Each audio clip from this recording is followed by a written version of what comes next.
Welcome back to another episode of The Father's Advocate. I'm your host, The Father's Advocate, Attorney Ella Hughes.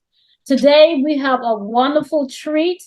I am joined today with my former client, Jarvis Holder, and his daughter, Quentaushia, and I'm going to call her Tasha because she gave me permission to do so. Johnson.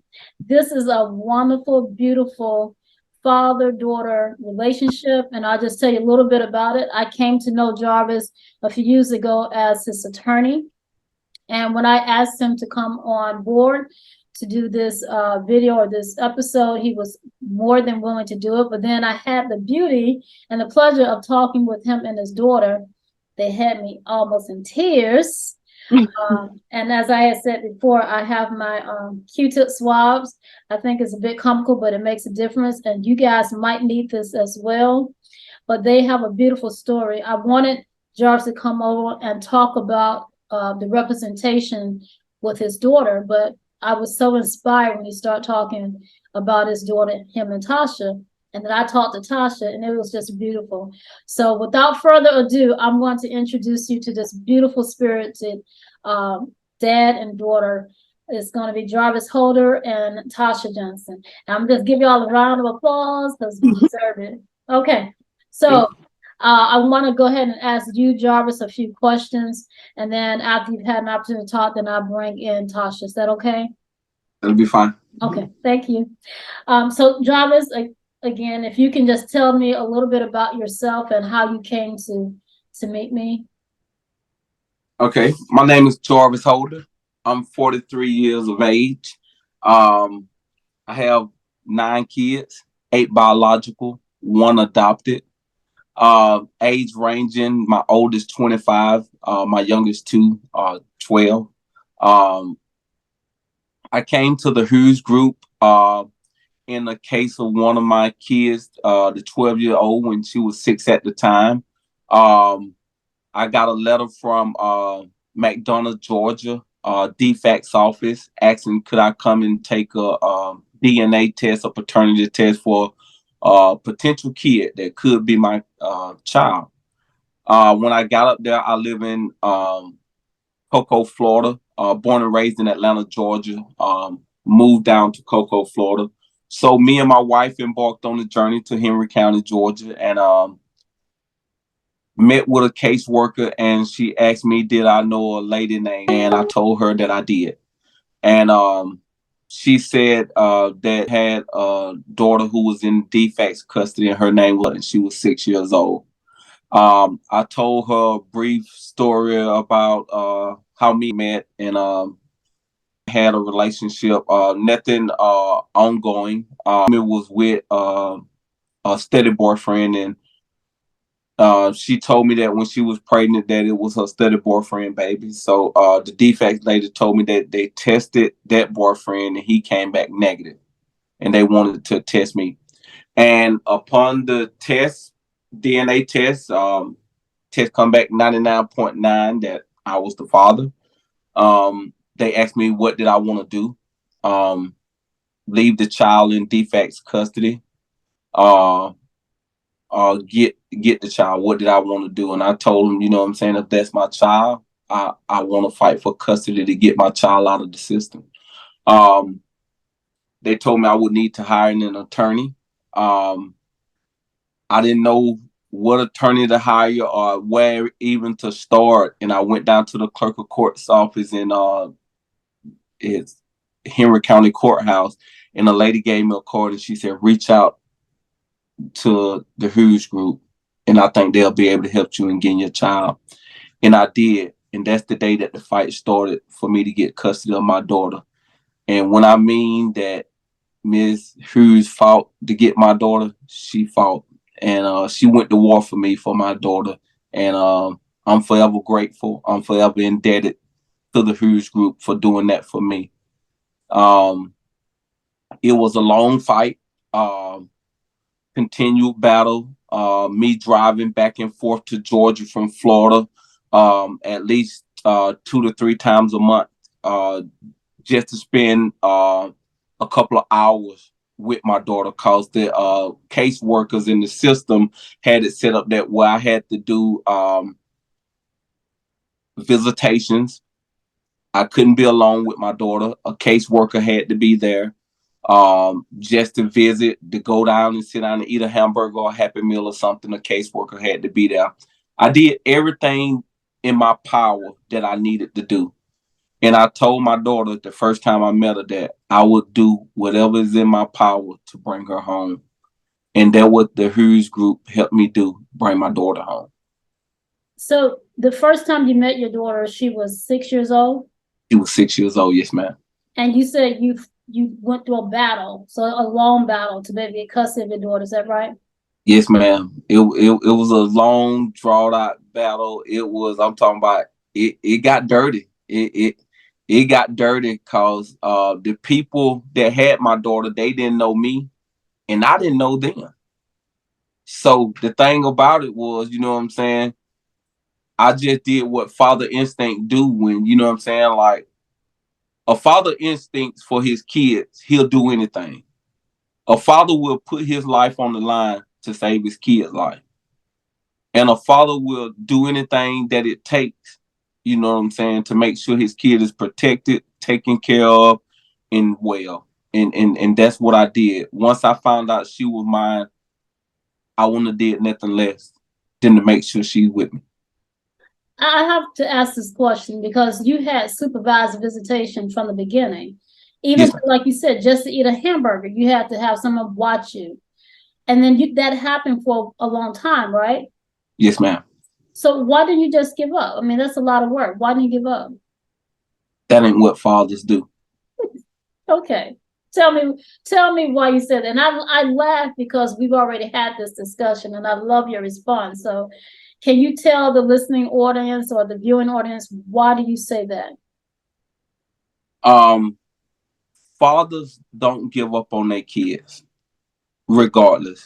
I come from a single parent household and it was just my mother. Never a father figure in the house. And I made a vow to myself that once I started having kids, that I would never give up on my kids. I would be there in my kids' life regardless of what. And it really don't matter what you go through. At the end of the day, you know what I'm saying? Only thing a kid is gonna remember is the time. And kids spell love TIME. It's the time. You can give a kid $100 bicycle, or you can give them 30 minutes of your time. They'll throw that bike in the corner somewhere, but they'll remember that 30-minute fishing trip for a lifetime that dad took them on, or that 30 minutes trip to the ice cream shop and y'all sit down and had conversation.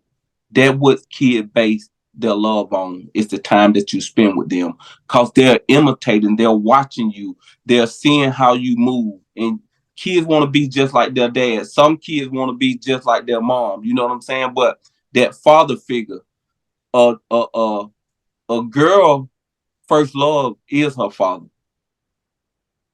That's the first man she see. That's the first man that who she watch him and see how he move. You know what I'm saying? Like, you know, that's the way a man's supposed to treat somebody like my dad treat me. You know what I'm saying? And I want my daughters to know that. You know what I'm saying? Like, and I know my sons, they watch me. You know what I'm saying? And like I said, I had a rough start. You know what I'm saying? Like, it was a rough patch in the road. I had a rough start. You know what I'm saying? But it ain't how you start, it's how you finish. What will you tell fathers that feel like there are so many obstacles against them and they want to give up? Don't give up. Giving up is not an option. Giving up. And why do you say it's not an option? It is not an option. The kid didn't ask to be here. The father is the sole protector of his kid. The kid is dependent on the father to protect them from any unseen danger, snares, toil, troubles, tribulation, anything. A kid look at their father for that protection.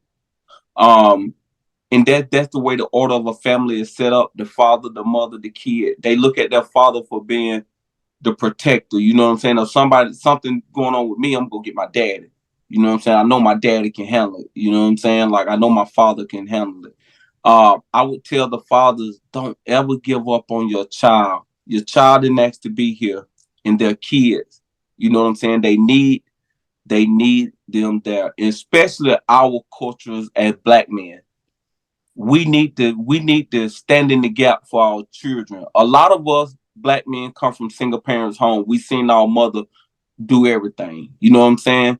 And that's the structure: a mother, a father, and a child that equal family. Even if you and the mother are not together, if the kid can spend time with you and you show them that you love them and they can spend time with their mother, they already have a family. Even though y'all two got y'all differences, it don't matter. You don't talk bad about the mother don't talk bad about you, and the child reap the benefits of that. Okay. So what is your relationship like with now? My relationship with now is great. As an A and B student, she's smart. She's 12 years old. She resides in Florida with me, and even the family that had her when I was going to battle for her, they still get a chance to see her. It was never my intention to take from them. It was my intention to raise my daughter to the best of my ability.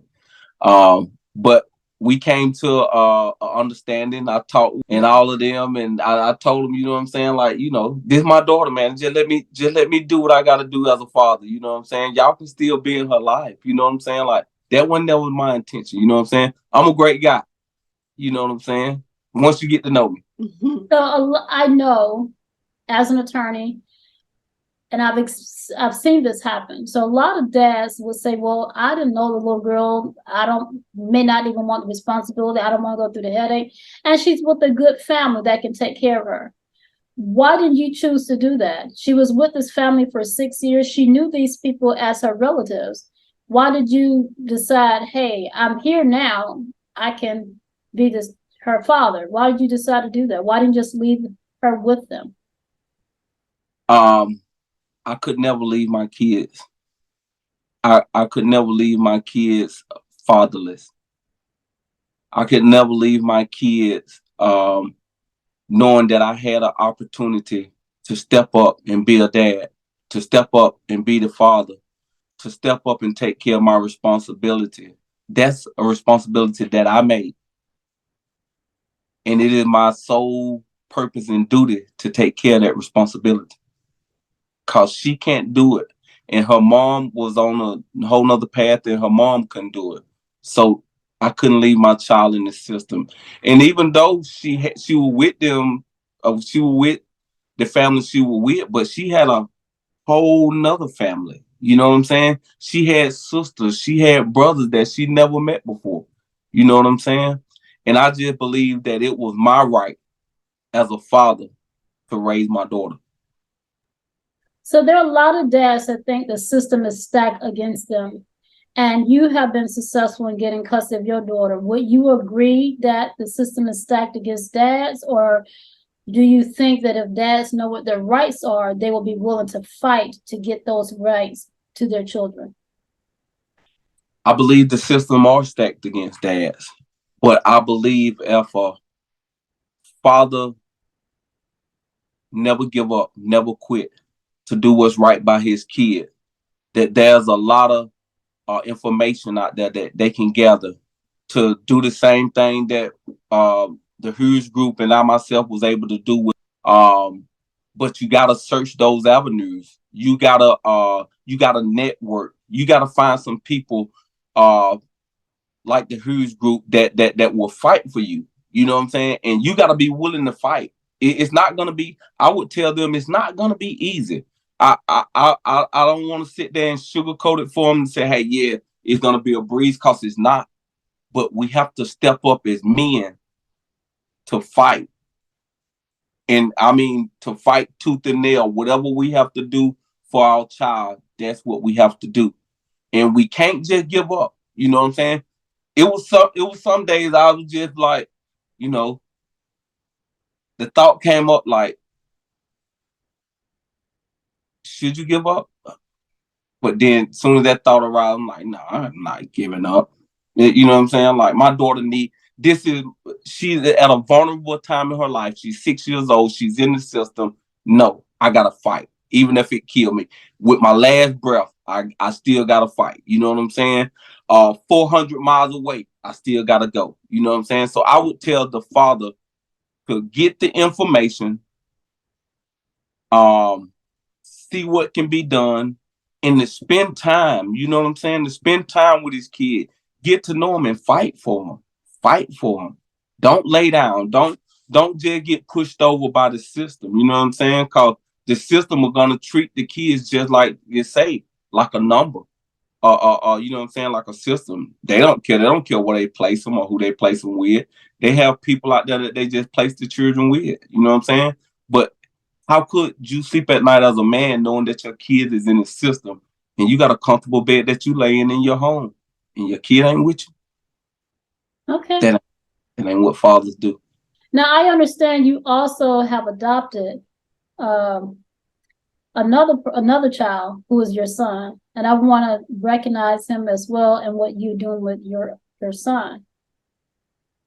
In the time that I found out that was my daughter, my wife had a first cousin down in Cocoa, Florida. She was addicted to heroin, and she was living with her kids in the woods. And she OD'd in front of her 6-year-old son, and my wife was the emergency contact. And DFACS and the police came to the house and let us know that she had OD'd in front of the kid, and we was the emergency contact, and they place the kid with us for the night until DFACS decide what they wanted to do with it, since we was the emergency contact. And I was sitting in the house, and my wife came in and told me what was going on, and in walked this little skinny 6-year-old kid with a book bag on, all dirty, haven't showered in I don't know how long. He had a book that the police gave him, and he walked in the house and he said, "Hey, my name is. Do y'all got something to eat?" And he went in the refrigerator and he started putting stuff in his book bag, and he kept saying, "Just in case." And I'm like, "Just in case what?" But he like, "Just in case if I gotta go back to the woods." And I told him, I made him a promise when the police dropped him off and we kept him. I said, "You'll never have to go back to the woods, buddy. I'm gonna do everything in my power to make sure you're safe." And he believed in me. And I fought long and hard to adopt him, and now he's my son. He's a straight A student now. Um, People at NASA, at Kennedy Space Center, take his drawings and put them up on their board. Um, we was blessed to be at a cryogenic engineer condominium in Titusville, Florida, to watch the Artemis rocket take off, the first of its kind to sail around the moon, because he could draw the picture for the cryogenic engineer that was working on the Artemis mission. So it's a blessing. These kids are cry. I'm trying not to. Making it difficult, Jarvis. I'm just saying. I'm speaking facts. You know what I'm saying? Like, these kids are so special, and they need a father in their lives. They need a male structure, a male role model to tell them right from wrong, and to show them that, hey, fathers care. Fathers love their kids just as well as mothers does. You know what I'm saying? There is no difference. You know what I'm saying? So I know you told me that you had a criminal background. Do you mind if we discuss that a bit? No, ma'am. At an early age, my mom died when I was 16 years old. I got caught up in a life of crime, dealing drugs, using drugs, and became addicted. And basically went on a crime spree, in and out of jail. But at the same time that I was in and out of jail, you know what I'm saying, I started having kids. I got caught up with the wrong people, being in the wrong places and doing the wrong thing. Um, and did that for a while. I was in my addiction for a while. And my kids had to watch me go through that. And I think I was really being selfish at that time, but you know what I'm saying? Like, addiction is a monster. I know what it's like to have the monster on your back. And I also know what it's like to grab the monster from your back and to throw it down and tell him no more. And I can remember my last prison bed. My oldest daughter sitting next to me right now. She wrote me a letter, and she had to watch me grow up in that lifestyle.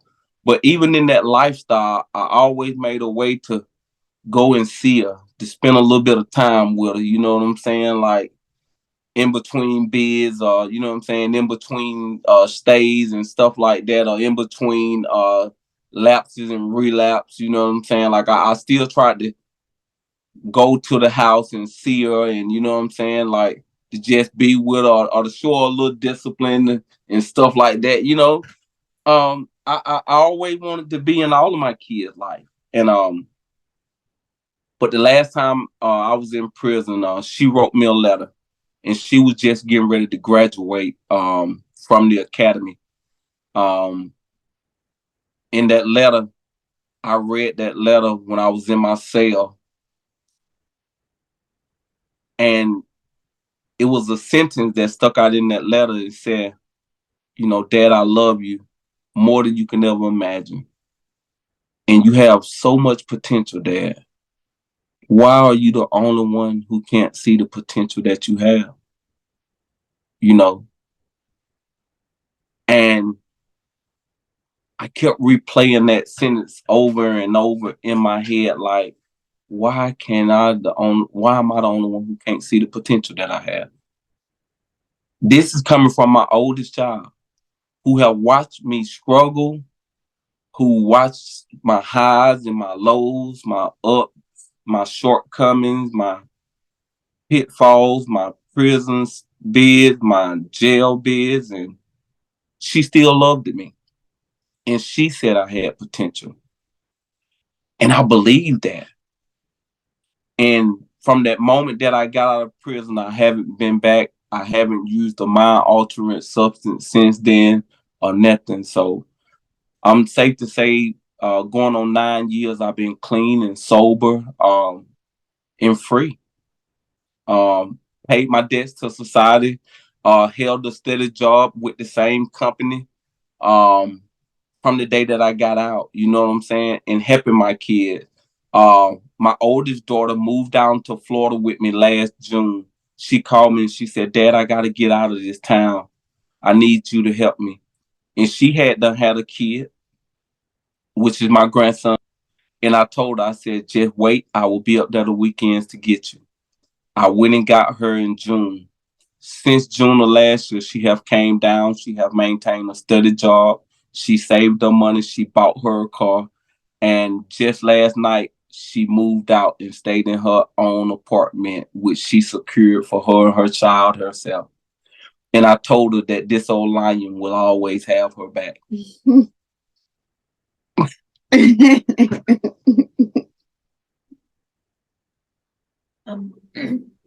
My voice is quivering because y'all trying to make me cry.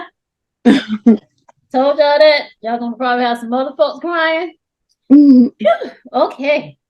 That's really, really beautiful. So now I know you talked, and we talked prior, so I have an idea of what happened. So you had your other children.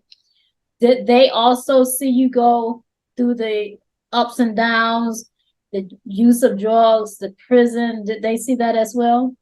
They did. They see that. They seen that as well. My four sons, I was with their mom for 13 years. But my oldest daughter and my other two daughters, um, I wasn't with their mom that long. Me and my oldest daughter, her mom, we was in a relationship for a while. When I had my first kid, you know what I'm saying? But they also seen me go through it. They also seen me go through it. My sons seen me go through it. My other two daughters, they seen me go through it too. but I always tried to get with them and spend time with them and go see them. Were there times when you were away from your older children for a significant period of time, even when you were not in jail or prison?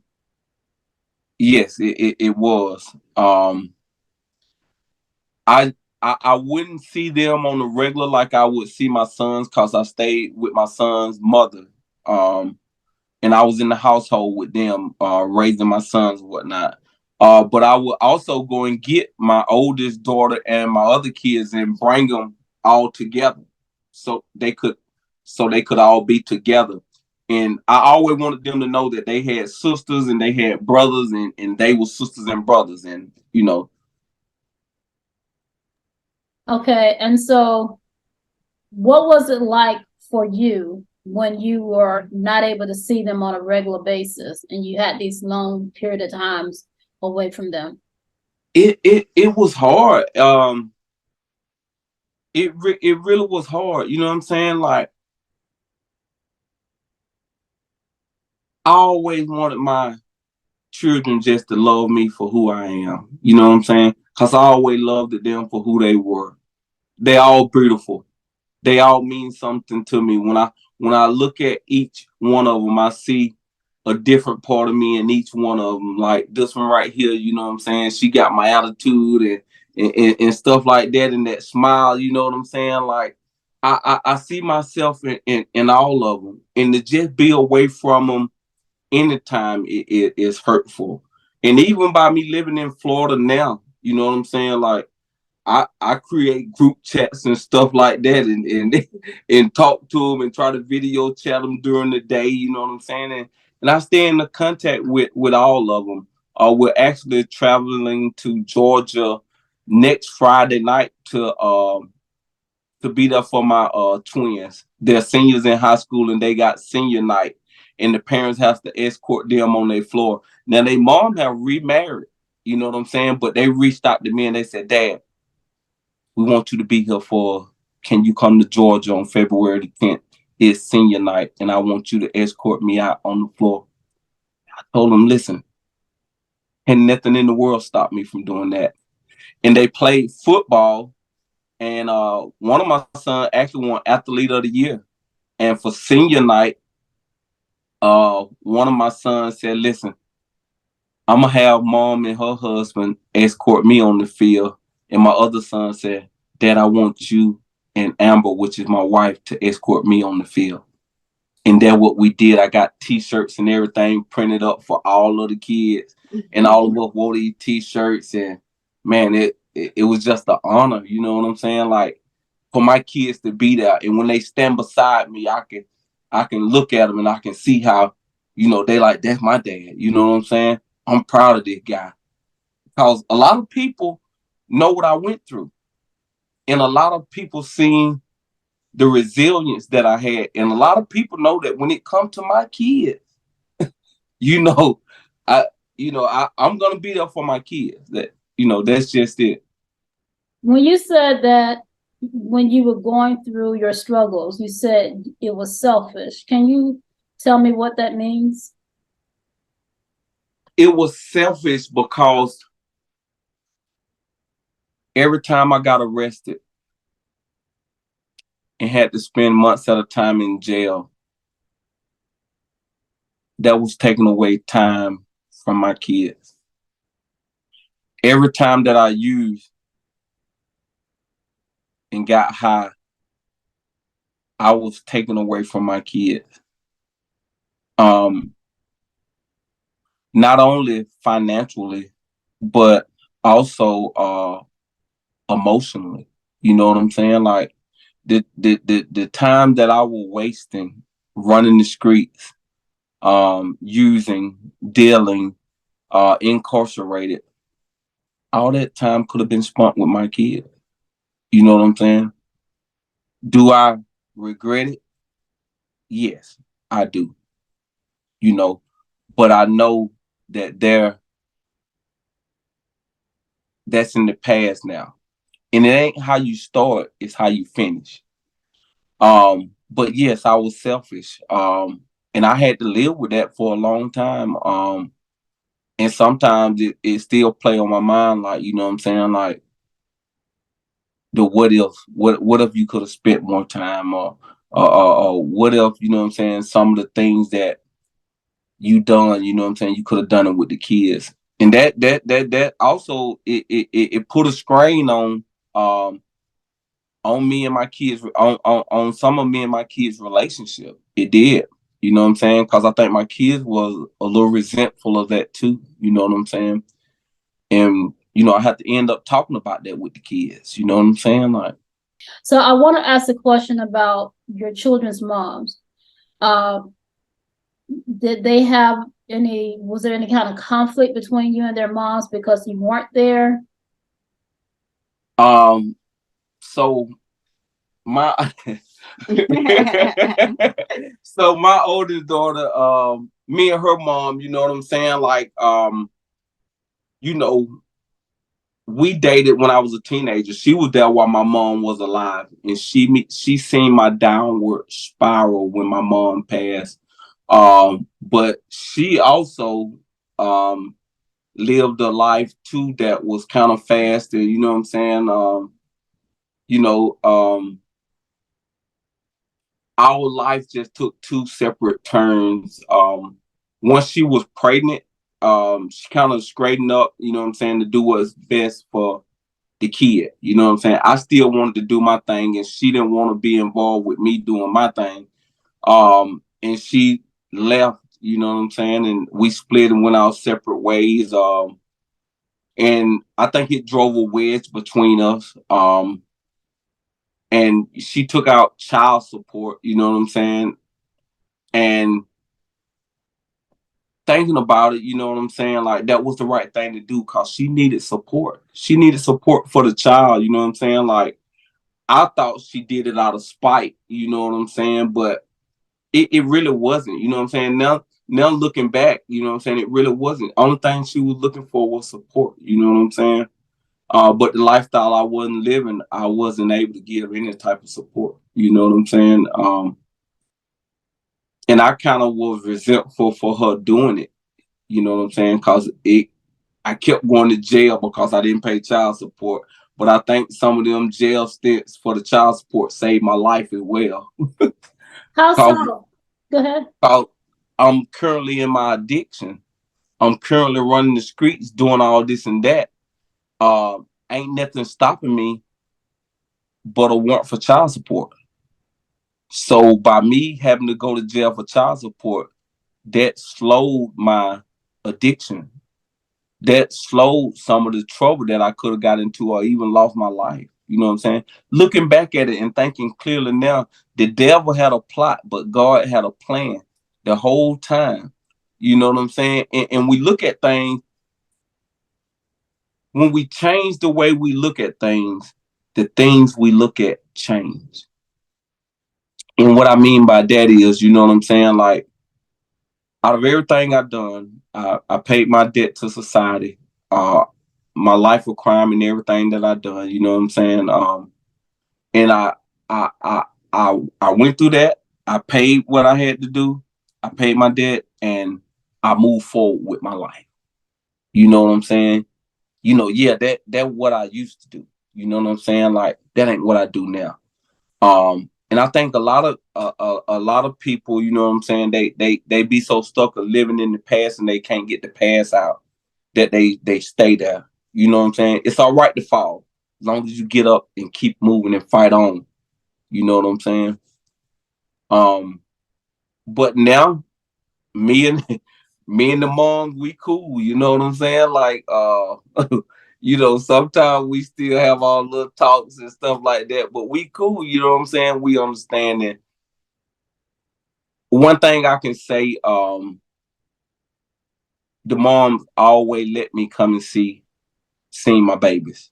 They never took my babies away from me. You know what I'm saying? Even though they put child support on me. And my oldest daughter mom and my next to the oldest daughter mom, they put out child support. Now my next to the oldest daughter, me and her mom, we had a one night stand. That was it. You know what I'm saying? And like, um, the relationship after that, it wasn't no relationship at all. But it was still my daughter. And I did a DNA test for my oldest daughter. And I know my oldest daughter was mine, but since the mom took out child support, I wanted to say, well, that ain't my baby. You know what I'm saying? Like, cause us as men, we'll come up with excuse. You see what I'm saying? Us as men, you know what I'm saying? We gotta feel like we in control of every situation. You know what I'm saying? When really, I knew this was my child. You know what I'm saying? And the blood test come back 99.9. Even with my next door daughter, 99.9. You know what I'm saying? It's in stone, but I knew these were my babies. You know what I'm saying? But the mothers, they didn't hold the kids from me. They did not. You know what I'm saying? Like, no matter what I was going through at the time, if I was on the run or something like that, and if I stopped by, hey, where the baby at? She back there in the room. If they had other boyfriends or something like that, hey, I don't care what you and your dude got going on. I'm here to see my baby. Okay, so we're gonna have to stop. But what I want to do, if you don't mind, we don't have to go into a lot of details, but I do want to talk about maybe child support. But I really want to get Tasha in because I want to hear her point of view from an adult child. So that's what we're going to do in a few minutes. Tasha, honey, I got a bunch of these. I know I saw you over there kind of laughing a little bit when I did like this. I'm keep muting out because I'm sniffing. I'm like, these doggone. And it's so beautiful. That's what makes it so great. And I suspect that folks that's going to be listening to y'all are probably going to be the same way.